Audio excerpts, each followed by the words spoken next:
देखकर, है ना, तो ये जो बाहर जो समस्त इंद्रियां जो हमारी बाहर जा रही हैं, बाहर जितना हमें मिलता है इन मन बुद्धि इंद्रियों के द्वारा मिलता है, और वही फिर इंसान समझने लग जाता है कि वही सत्य है, क्योंकि वो वहाँ मेहनत कर रहा है, पुरुषार्थ कर रहा है, पर वो असली पुरुषार्थ नहीं पता उसको, वो असली पुरुषार्थ नहीं है। अब वही उसको लग रहा है कि इधर भी जो हमने लेना है वो पुरुषार्थ से ही हमें मिलना है, पर यहाँ पे तो मन बुद्धि इंद्रियों का कोई काम है ही नहीं, है ना। तो यही हमें बता रही हैं कि मुक्ति की इच्छा रखने वालों को इस समस्त जो ये दृश्य प्रपंच है इसको पहले ख़त्म करना पड़ेगा, फिर आत्म तत्व में ही डूबना पड़ेगा, तभी इस दृश्य प्रपंच से छुटकारा होगा। बाहर जा रहे हैं ना हम, दृश्य प्रपंच में सत्य लग रहा है, यही मुक्ति की अवस्था है। बिना इसका आत्मा में विलय किए केवल मुख से कुछ मंत्रों एवं शब्दों का उच्चारण मात्र कर लेने से मुक्ति नहीं मिलती। मुक्ति के इस रहस्य को जिसने जान लिया है वही मुक्त हो सकता है, अन्य नहीं। बाकी तो भटकान है बाहर, कब से हम भटक रहे हैं हमें खुद को भी नहीं पता। भारत का संपूर्ण अध्यात्म विज्ञान पुरुषार्थ का विज्ञान है। बिना पुरुषार्थ के कुछ भी प्राप्त नहीं होता।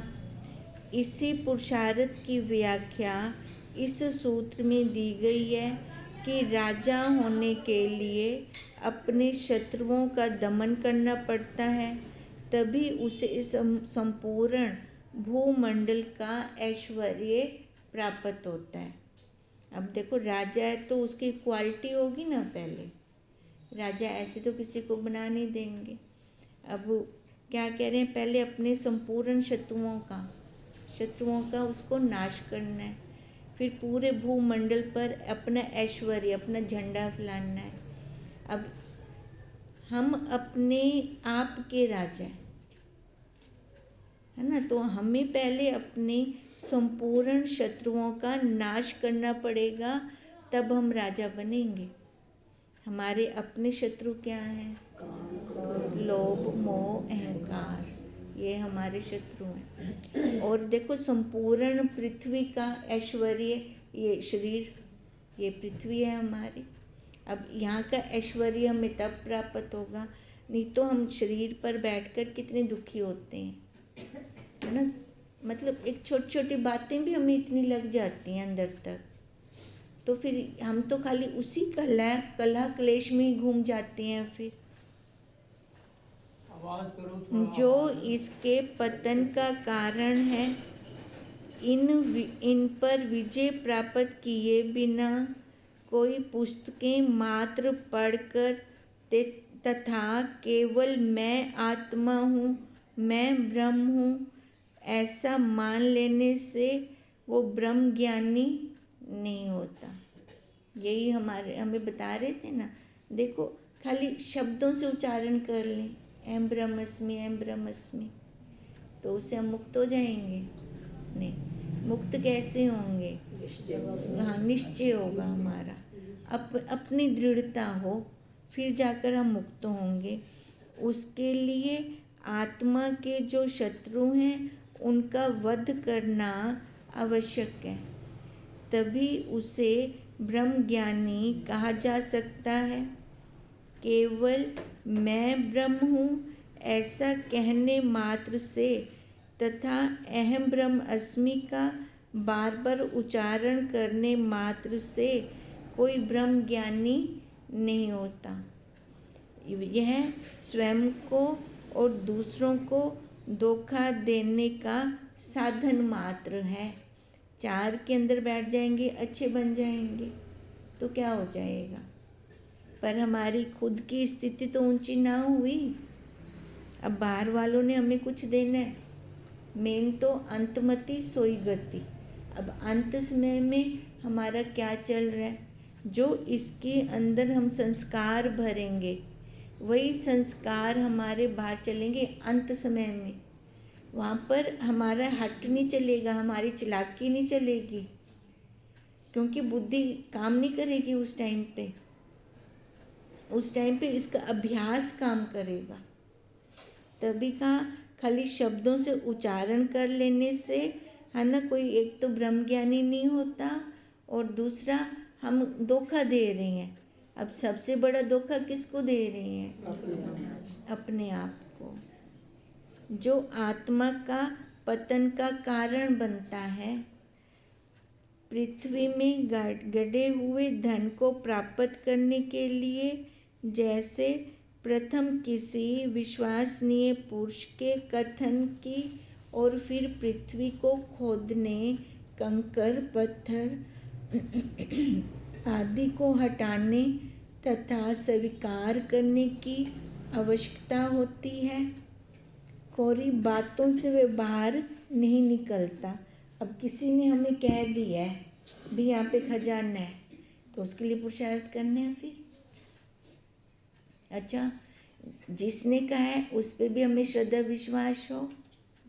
सबके कहने से तो हम खुदाई नहीं शुरू कर देंगे। अब जिस पे श्रद्धा विश्वास होगा, उनके कहने से हमने जब खुदाई की, सीधा खजाना भी नहीं मिलता। पहले बाहर क्या आता है? कंकर, मिट्टी, कंकर, पत्थर, है ना, और कितना गंद आता है। बहुत गहराई, डीप खोदाई की जाती है, उसके बाद वो खजाना मिलता है। पहले मिलता है नहीं। अब ऐसे हमारे गुरुदेव ने कहा, अरे तू ब्रह्म है। पहले तो श्रद्धा विश्वास हो हमें। अब श्रद्धा विश्वास होगी तो हम उनकी बात मानेंगे, मानकर फिर अपना अभ्यास करेंगे, अपनी खुदाई करेंगे। अब खुदाई के लिए ये पहले की षट संपत्ति के साधन है, वो करेंगे तो फिर पहले देखो कंकर, पत्थर, मिट्टी ये बाहर निकलेंगे, पुराने संस्कार बाहर निकलेंगे। अब छोड़ के भागना नहीं है, निकलने देना है इनको, जितने भी निकलते हैं संस्कार। इन संस्कारों के बाद मन फिर शांत होगा। शांत होकर अपने आप में बैठेगा। जब ये अपने आप में बैठेगा, फिर उसके बाद इसको अपनी अनुभूति होगी। हम जो वास्तव में हैं ना, वो हम अनुभव कब करेंगे? जब अंदर का शोर बंद होगा। जब अंदर शोर हो रहा हो, सुनाई देगा अपना अनहद नाद सुनाई नहीं देगा। जब अंदर ही शोर चल रहा है हमारे, बाहर भले कोई शोर नहीं है पर अंदर शोर है। तो जब अंदर का शोर खत्म होगा, उसके बाद हमें अपने आप की अनुभूति होगी भी, हाँ मैं हाँ, है ना, कोई तो है ना अंदर जो हमें ज्ञान दे रहा है, बुलवा रहा है, सारा कुछ कर रहा है। ये जड़ शरीर क्या करेगा? ये जड़ बुद्धि क्या करेगी?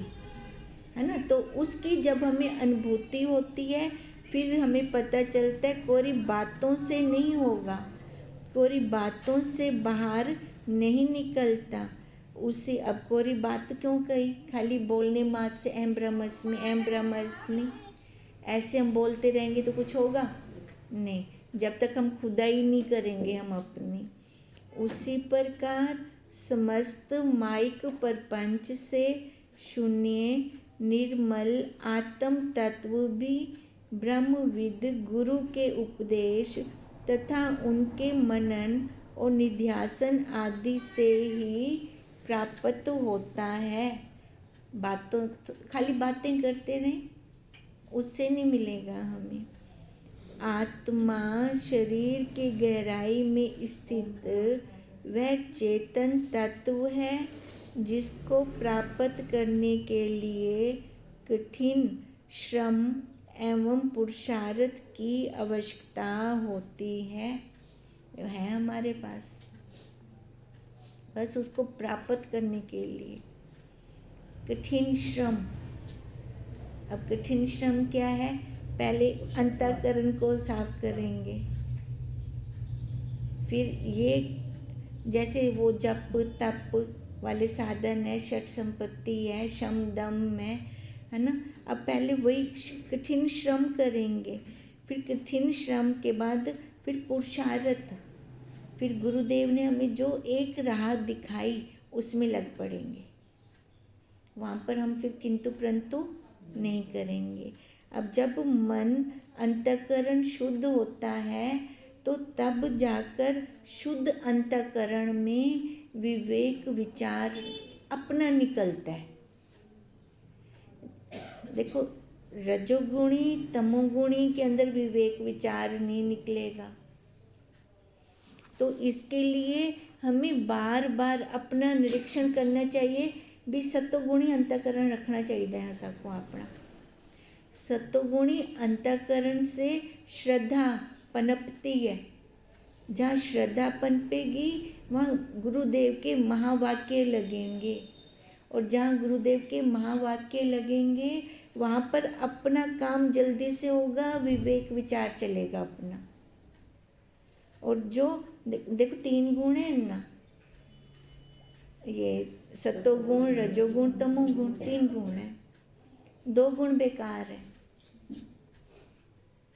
नहीं, हम ऐसे नहीं कह सकते 2 गुण बेकार है, क्यों? क्रिया करने के लिए वो भी चाहिए, पर अपने काम के लिए वो 2 खराब है ना। अपने काम के लिए वो 2 खराब है, रजो और तमो, क्योंकि वो विवेक विचार नहीं करने देते। तमोगुण तो बिल्कुल ही हमें अपना काम करने ही नहीं देगा, उसकी वृत्ति बाहर को जाएगी, बाहर भागता रहेगा, बाहर भागता रहेगा। रजोगुणी आसन पे नहीं बैठ पाता, आसन पे बैठेगा तो उसको कभी कुछ दिखाई देगा काम, कभी कुछ दिखाई देगा। सत्वगुणी आसन पे बैठेगा, फिर उसका मन और इंद्रियां शांत होंगी, शांत इंद्रियां और मन से उसका विवेक विचार चलेगा, हर बात पे विवेक विचार करेगा वो, बाहर वाला भी, संसार वाला भी, अपना परमार्थ वाला भी।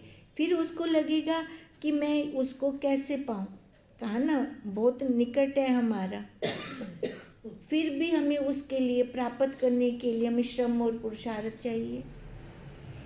जब मेरे को लेते तो मेरे को लोड़ क्या है?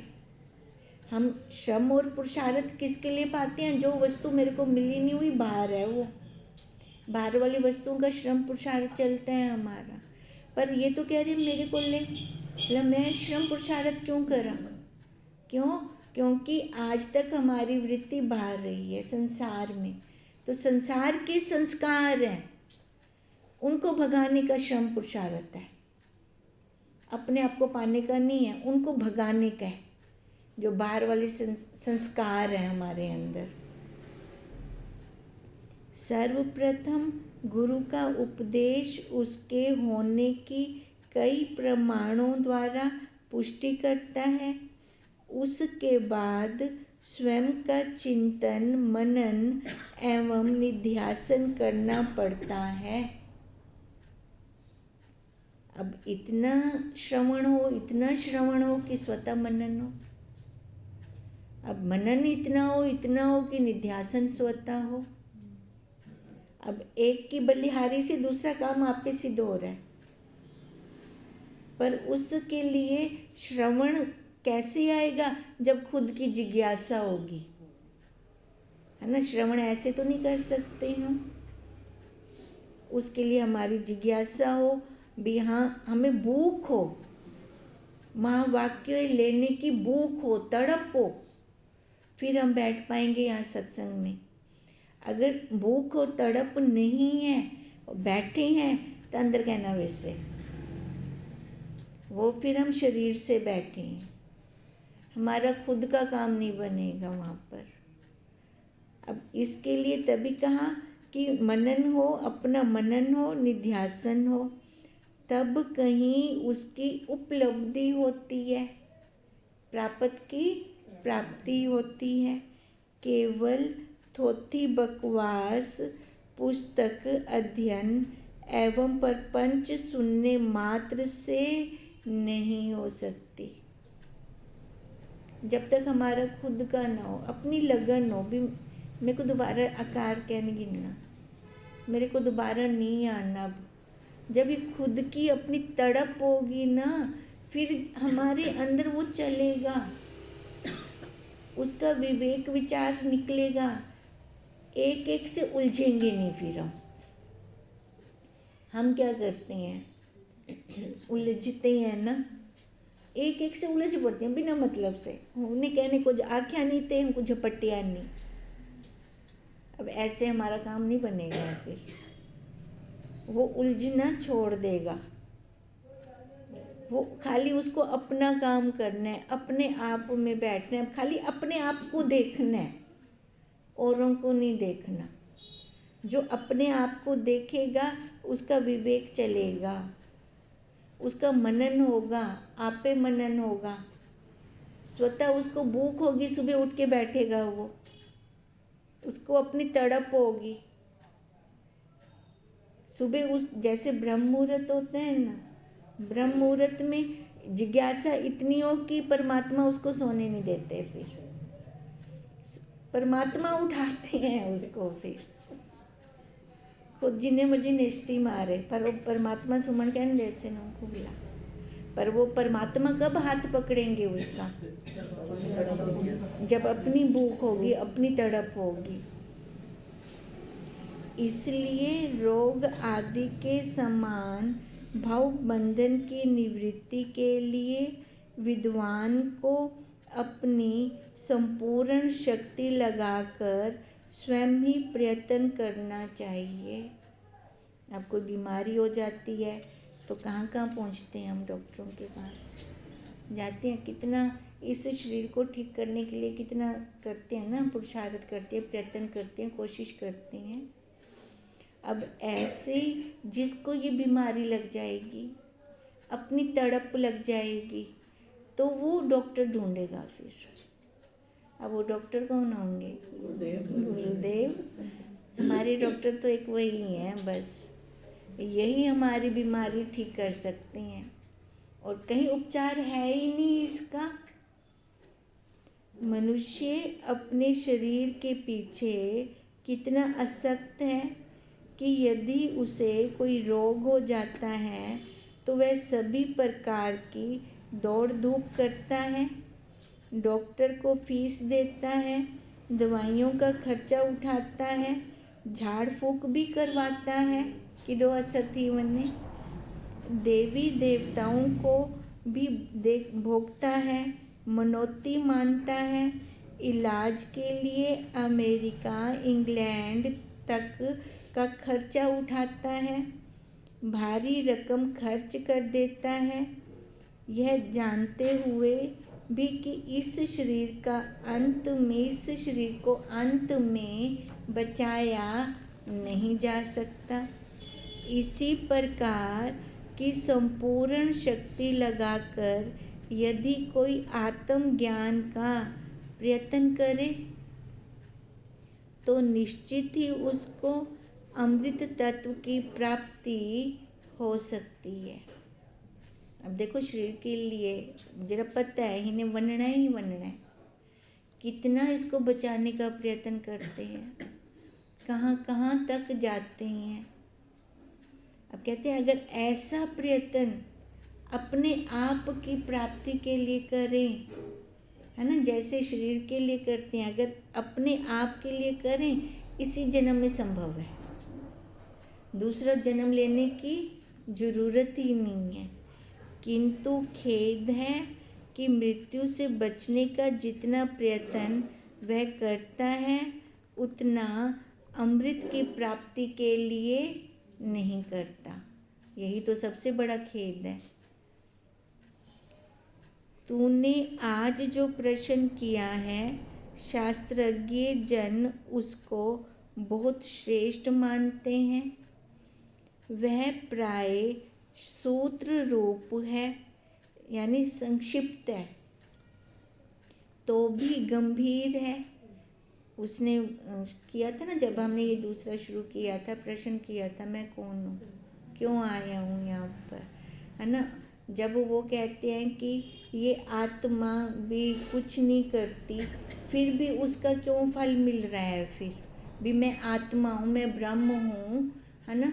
तो फिर है तो वो करवाने वाला वही है, उसकी सत्ता से सारा कुछ हो रहा है, तो वो भोगना क्यों पड़ रहा है? शुरू में उसने ये प्रश्न किए थे। हाँ, मैं क्यों आऊँ, बंधन में क्यों आऊँ जब मैं मुक्त स्वरूप हूँ? तो ठीक है, ये उसने प्रश्न किए थे। अब वही कह रहे हैं भी तूने आज जो प्रश्न किया है, शास्त्रीय जन इसको बहुत श्रेष्ठ मानते हैं। वह प्राय सूत्र रूप है, तो भी गंभीर अर्थ युक्त और मुमुक्षुओं के जानने योग्य है। अब क्या कह रहे हैं कि वह प्राय सूत्र रूप है। अब सूत्र रूप है मतलब तो ब्रह्म है। खाली एक लाइन में ये हमारा खत्म हो जाता है। कहते हैं फिर भी गंभीर अर्थ है इसका, और गंभीर अर्थ युक्त मुमुक्षुओं को जानने के लिए युक्तियाँ दी जाती हैं। खाली एक लाइन है कि तू ब्रह्म है। अब एक लाइन साकू क्या असर थी वे, तू गधा ही ये असर थी वैसे, ये तो असर हो जाएगा हमें। वो पकड़ लेंगे, गधे को अच्छे से जानते हैं ना। वो पूछेंगे भी कैसे, और ये तो पूछेंगे भी कैसे ब्रह्म कैसे। फिर यही बात है ना, गधे को हम बहुत अच्छे से जानते हैं, वो हमें उसका असर हो जाएगा, एक ही उसी टाइम हो जाएगा। सब आप पल भी कहना ले सो।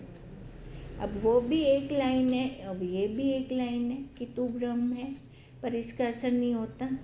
इसके लिए बहुत कुरेदना पड़ता है, बहुत खोलना पड़ता है।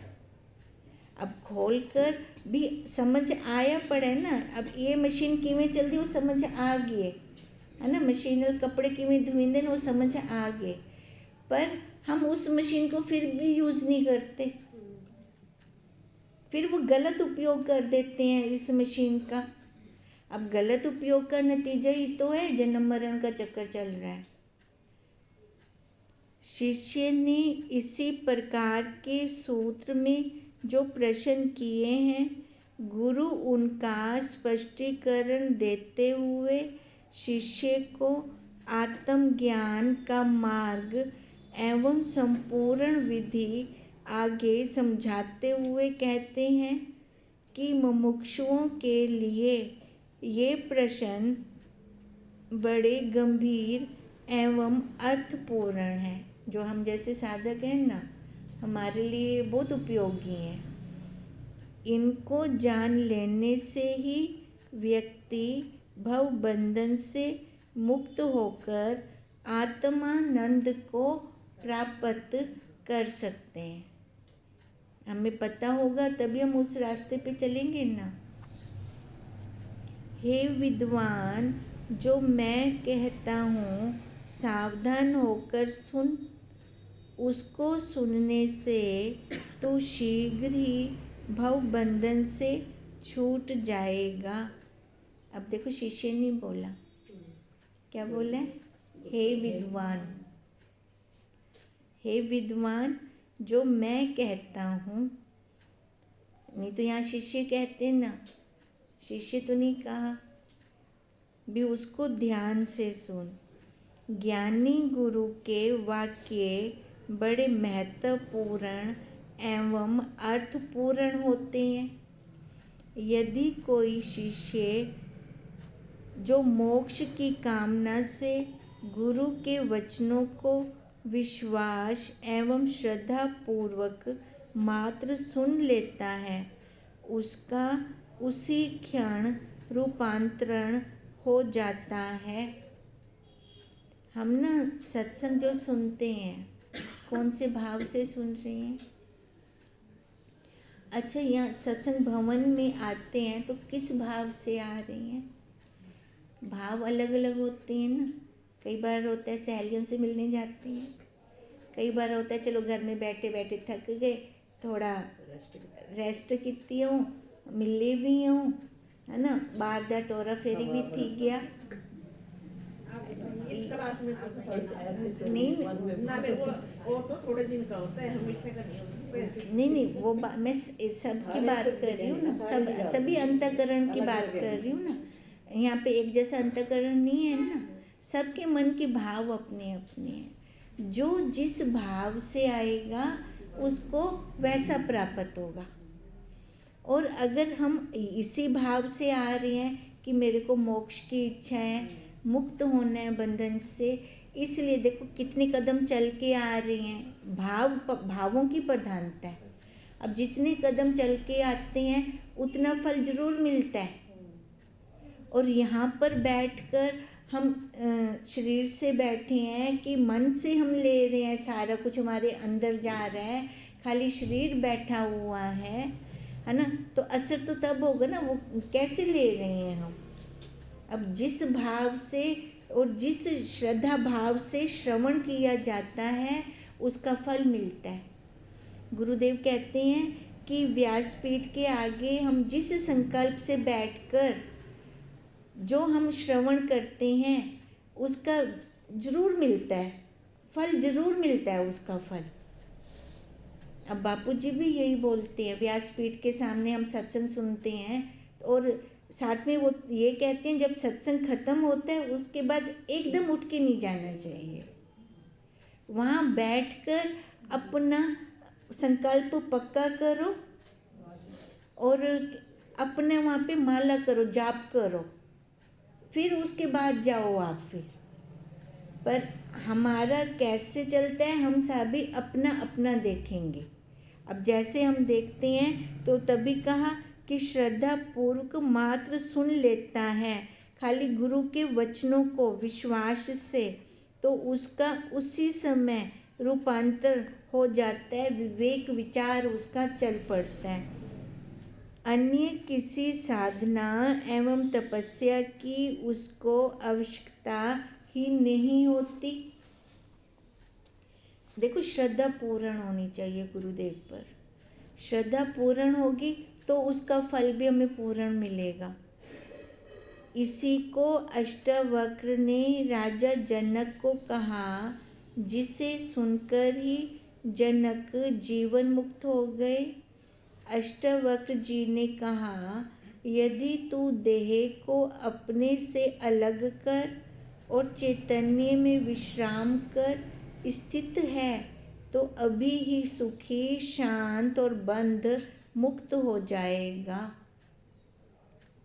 अब अष्टावक्र जी ने कहा ना राजा जनक को, क्या कहा कि देह को अलग कर और एक चीज अलग करनी रुचि आपे थीगी। अब देह अलग की तो मैं वही हूँ, फिर वही ब्रह्म हूँ, वही साक्षी हूँ। अब देह को अलग करने के लिए पुरुषार्थ है। फिर खाली कहने मात्र से तो देह अलग नहीं हो जाएगी। जन्मों जन्मों के संस्कार हैं, चिपकी पड़ी है, अभी भी सारे क्रिया इसके साथ ही हो रही है। अब साथ रहते रहते इसको अलग कैसे करें। दिमाग दे नाल रहंदे रहंदे लगाव थी वेंदा है, मोह थी वेंदा है। इंको नाल तो इनसे इंदे एक पल भी इन तो दूर कहनी ला भी असा कहनी है इनसे ला भी असा साडा स्वरूप अलग है, ही देह दा अलग है। खाली समझ आवे, समझ आमदे आमदे बुद्धि विच दृढ़ता थी वने। और बूंद बूंद तो भी निशान पै वेंदा है ना, खुड बन वेंदी है ना। खाली इवें बोलते रहे मैनू मैं दे कहनी, मैं दे कहनी, मैं दे कहनी, मैं दे कहनी हाँ, कड्ढण तो अंदर उठ से आपे मैं दे किवें कहनी हाँ। जे भले समझ नहीं आउंदा, खाली इवें बोलण नाल भी अपना बहुत असर पैंदा है इहदे उत्ते। वो खुद अंदर बन वेंदी है। लो खुद दी पूर्ति भगवान जी गुरुदेव आपे पूर्ति करते हैं।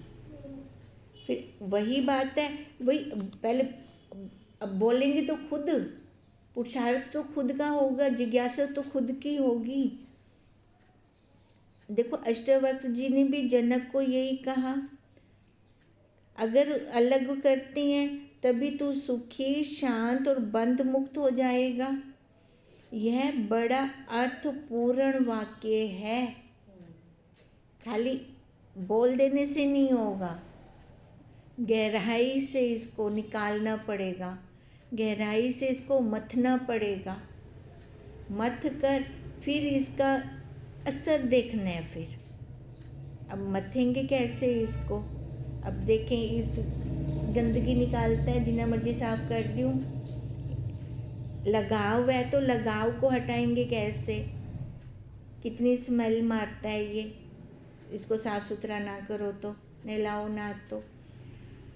हर गुलकों से गंदगी बाहर आती है। सुबह सुबह कितनी स्मेल होती है। ऐसे देखते देखते इसको अलग करना है। और ये अपने आप तो कुछ कर ही नहीं सकता, वो अंदर बैठी हुई चेतना इसको करवा रही है। अब तो फिर मैं चेतना हुई, मैं ये शरीर तो ना हुई। ऐसे अपने आप के अंदर गुत्थम गुत्थी खुद की करते करते इसको नीचे छोड़ देंगे। फिर नीचे छोड़कर हम फिर अपना काम करेंगे। अपना काम करेंगे तो फिर ये भी साथ में आएगा कि मैं जब देह नहीं हूँ तो देह के संबंध मेरे कैसे हैं। उन्होंने कहा ना, सुखी तब छोड़ेगी तब सुखी होएगी, तब तू शांत होएगी। अब शांत और सुखी तो मैं तब होंगी जब संबंधों को हटाऊंगी। नहीं तो ये संबंध उलझाते हैं ना। संबंध तो सूक्ष्म में हो जाएंगे ना। सूक्ष्म, ये सारा सूक्ष्म में कर चलना है ना अपने बाहर तो स्थूल को हटा दिया, सूक्ष्म में बढ़ेगा। सूक्ष्म वाले, स्थूल वाला भी तो मन से सूक्ष्म से हटाएंगे ना। ऐसे कैसे हटाएंगे स्थूल वाला? वो भी सूक्ष्म से हटेगा। अब सूक्ष्म से ये सारा काम सूक्ष्म का है, स्थूल का काम नहीं है। ये सूक्ष्म से फिर संबंधों, पहले तो इस शरीर से नफरत वैराग्य, इस शरीर से भी एक अमदग है नहीं, वो गंदा है, ठीक है, इससे वैराग्य। फिर उसके बाद फिर संबंधों से वैराग्य, वो भी सूक्ष्म ही है, वो भी सूक्ष्म ही है। अब संबंधों से वैराग्य, जब मैं देह नहीं हूँ तो संबंध मेरे कैसे? वो भी तो मेरे ना हुए ना। तो फिर क्या है? प्रारब्ध है, प्रारब्ध चल रही है। प्रारब्ध किसकी है? शरीर की है ना। तो संबंध किसके हैं? प्रारब्ध भी शरीर दिए, संबंध भी शरीर दे। ताला मेरा क्या है? मैं ब्रह्म, मैं सच्चिदानंद, मैं साक्षी हूँ, है ना। फिर हम टकराव ना करें। हम टकराव कर जाते हैं, वहाँ मुसीबत आ जाती है। ला मैं कुछ बण बांधियाँ ला लग बणिया दा संबंध जोड़े ना। ला मैं सुखी किमें थी सा, शांति किमें ओसे में को। तब का ये बहुत बड़ा अर्थपूर्ण वाक्य है कि मैं देह नहीं हूँ। जब तक ये अंदर नहीं खुलता तब तक अपना काम नहीं बनेगा। ओम तम नमा